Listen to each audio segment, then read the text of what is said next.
Hey, my Legion, how y'all doing today? I'm here with my buddy John. Hi. And we're here to review a movie called Spring.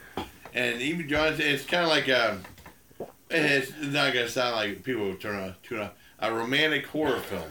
Yeah, and it was different. It's one of the...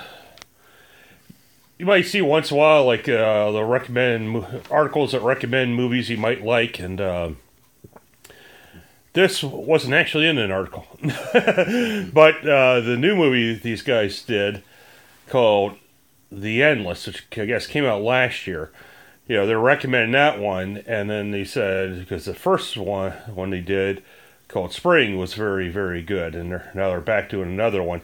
And again, both movies, I guess, did well on the film festival circuit.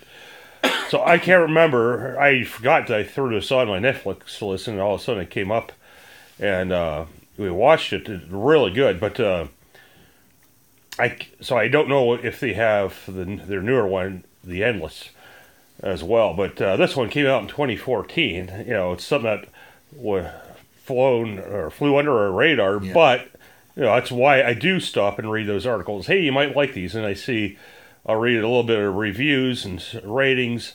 You gotta always take the ratings and reviews with a grain of salt, but this one had I think Metacritic scored 80%, and I think IMDb 6.8 out of 10. I think I might have looked up Rotten Tomatoes before, but I don't remember what that was. But yeah, it's kind of interesting. Yeah. It's one of those... Well, we should tell a little bit about it. Yeah, this guy, his mom dies, and he's at the bar drinking with his buddy after she passes after the funeral and stuff. And this guy kind of starts a fight with him. He punches and beats the shit out of him. Well, then they decide, the guy followed him home and stuff, so he knows where he lives. But he decides, his buddy's like, you should go on a trip somewhere. So he goes to Italy. And first, he meets some guys, some other European guys are on vacation, and he hangs out with them, and he meets this woman and kind of likes her and kind of falls in love with her. Yeah, but things are not quite as they seem. Right. And it's it's really the cinematography is fantastic. Yeah, they did a great shots. It looks like a multi-million. Just the cinematography alone is fantastic. It's not like things are not what they seem. At first, I thought it maybe kind of like Possession with that's an old movie with Sam Neill and Natasha Kinski with this octopus monster. It creeped me out. That would really freak me out. Oh. But this one's different. I'm not really giving anything away. Yeah, don't. I'm not going. Well, I already gave away the other one. What? Possession. Oh, well, Possession. I don't think that's a Possession. I still haven't watched it yet. I've got a copy to watch it. You haven't? Oh. Yeah. Well, I didn't really screw. It's so weird. It's just, that's like a teeny tiny part of it. It's so weird, though. I didn't even think about that. It was just a comparison thing. But it's very Possession. It's a very bizarre movie. Yeah, this one was.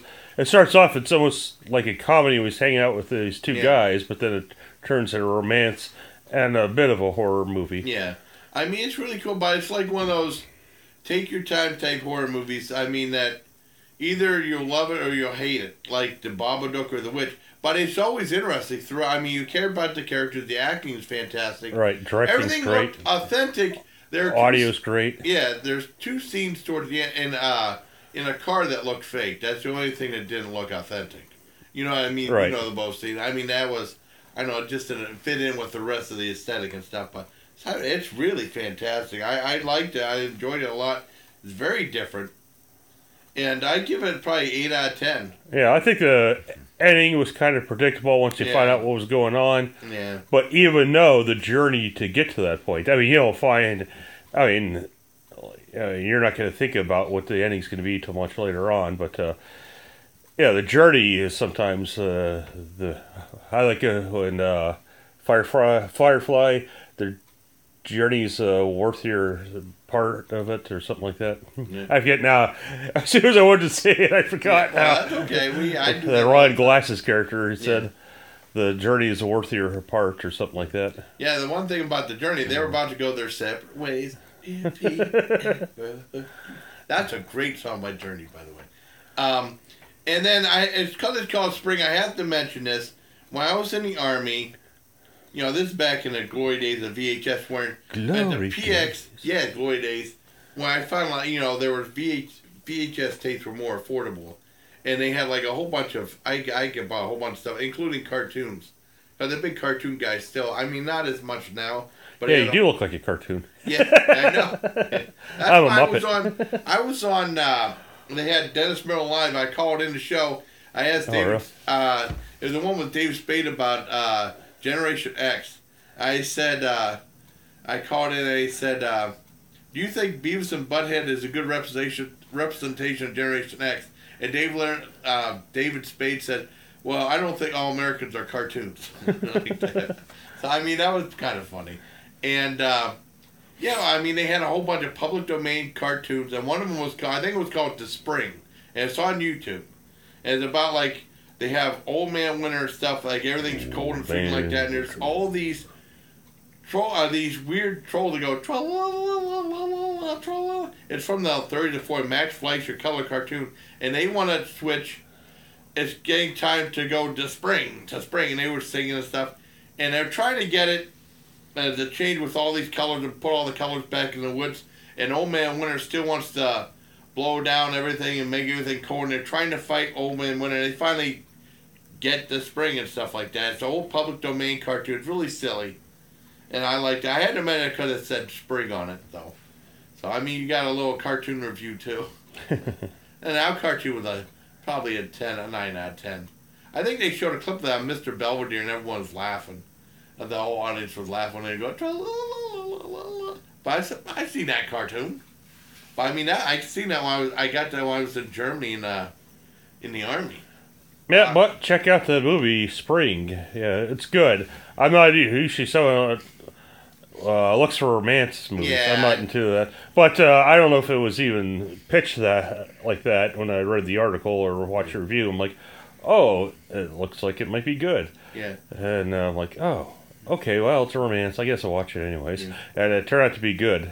Yeah, I mean, I'm not really, that big in that. But I mean, if you think of it, Return of the Living Dead Part 3 was a romance film. That guy fell in love with that chick. But that was cool. I mean, well, that was bloodier. But, I mean, he fell in love with that zombie, and she was, like, putting, like, those pieces, like, as piercings on the metals and stuff like that. And, you know, on our that was an old Brian Yuzna movie. I remember seeing that one. And there was other ones that were kind of like a romance type thing too. I can't think of any of them. Necromantic? I haven't seen that one yet. Oh, the Necromantic and Necromantic 2 are awesome. I haven't seen those yet. I've seen those too. And I know Necrophagia did a video. They did like their own version of Necromantic. They used that thing, but they used it in their own, like, they did it in their own way. That was in Goblins Be Thine EP. And rest in peace to Killjoy, who passed away too. And then that one girl, Stephanie Opal, who's really lovely, commented she loved that I did a video for her friend like that, and she's very nice to me. Another friend and subscriber to my channel too. Cool. And this review really went a different way, but the Necromantic was awesome. Both of those movies, especially the first one. Don't wait till summer to watch Spring. Watch it now. Yeah, spring has sprung. Alrighty. Okay. So I guess that's it. But I mean, speaking of spring, one other thing, I mean, Jim Gaffney was saying, I don't understand when people say they love spring. Because it seems like one day it's winter, then one day it's spring, the next day it's summer. That's what he said. That's the way it is around here. Yeah, I know. It got hot, but it's supposed to get cold now. It wasn't too bad today. We went to the food truck thing. But I mean, this video won't get posted till later in the week, probably. But that's my review of spring from me and my friend John. I get 8 out of 10. Yep. I really I'd give both the Necromantic movies 10 out of 10. And then I saw that the guy who was involved with it did a movie for Troma called Attack of the Killer Condoms, which was not as funny as you think it would be. But it was a foreign. I saw that on Cinemax. It was all subtitled. So I guess that's it. And so for me and my buddy John, please take care of my Legion.